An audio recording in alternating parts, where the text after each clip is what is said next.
Dalam Bapa dan Putra dan Roh Kudus. Amin. Allah Tritunggal Maha Kudus. Puji syukur kami aturkan kepadamu bahwa Yesus sungguh-sungguh seperti yang dinubuatkan Nabi Yesaya. Tanda-tandanya sudah dinubuatkan ribuan tahun yang lalu. Dan sejarah ini menunjukkan kepada kami bahwa benarlah Yesus sungguh-sungguh Allah dan sungguh manusia. Terpujilah namamu kini dan sepanjang segala masa. Amin. Para saudaraku terkasih, dalam kitab Nabi Yesaya, kita diajak untuk merenungkan tentang hamba Yahweh yang menderita. Yesaya sudah menubuatkan cukup lama bahwa akan ada hamba Yahweh yang menderita, yang gejala tanda-tandanya persis seperti yang diungkapkan di alam oleh Yesus Kristus, Sang Juru Selamat, Sang Penebus kami. Karena itulah kita tentu saja harus menjadi yakin, menjadi pasti, menjadi kuat bahwa sejarah dalam perjalanan waktu, ya, Tuhan mempersiapkan bangsa Israel, mempersiapkan bangsa manusia untuk bisa mengerti dan memahami bahwa rencana Tuhan yang harus disiapkan waktu yang cukup lama, sehingga mereka tahu bahwa benarlah rencana Tuhan bagi manusia, bagi kita semua. Meskipun Tuhan mempersiapkan sampai ratusan tahun, sampai ribuan tahun, ternyata manusia juga tidak mampu mengerti dan memahami. Dan itu nampak pada Yesus. Yesus ditolak. Ya. Yesus dibunuh bahkan. Ya. Padahal sudah ternyata jelaslah apa yang terjadi pada Yesus. Ya.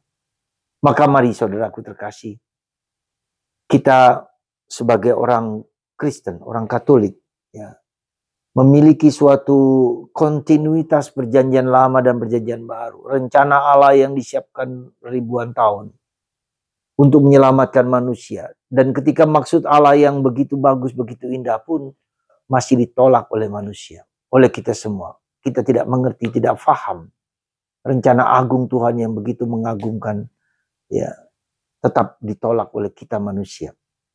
Dan itulah harga yang harus dibayar oleh Yesus, oleh Allah yang ingin supaya manusia selamat, tetapi tidak dapat terjadi apa yang seperti Tuhan kehendaki. Nah, itu yang pertama yang harus kita terima sebagai sesuatu anugerah. Dan karena ditolak oleh bangsa Israel, maka itu diwartakan kepada segala bangsa, kepada kita semua. Maka persis seperti dikatakan oleh Kayafas, lebih baik satu orang ini mati daripada seluruh umat manusia mati. Lebih baik satu orang dibunuh daripada semua orang dibunuh. Dan itu nyata dalam diri Yesus. Yesus dikorbankan supaya kita semua selamat. Ya. Lalu apa yang kemudian kita lihat, ya, di dalam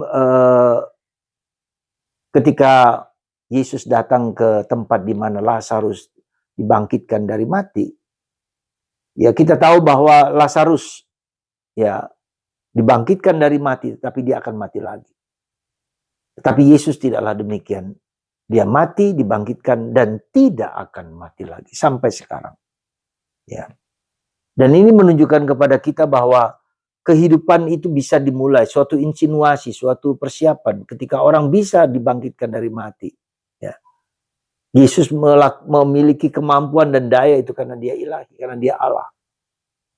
Ya. Maka kita tahu dan kita syukur bahwa Yesus adalah Tuhan dan bukan manusia yang mati selama-lamanya. Tapi Yesus mati dan hidup kembali. Dan ini suatu yang bagi kita suatu harga yang tak terkira, tak terduga dalamnya. Semoga Anda dan saya, kita semua yakin dan percaya bahwa kematian Yesus adalah demi kebangkitan kita semua. Tuhan memberkati Anda. Percayalah bahwa iman kita akan Kristus itu akan menyelamatkan kita sampai sekarang dan akan datang. Berkat Tuhan atas kita semua, dan semoga rahmat Tuhan mengalir, menguatkan kita dan meneguhkan kita dalam kebangkitan dan kehidupan yang kekal. Berkat Tuhan atas kita semua. Dan untuk Anda yang sakit menderita, akan mengalami kebangkitan kemuliaan dari segala macam penyakit. Berkat Tuhan atas kita semua, Bapa, Putra, dan Roh Kudus. Amin.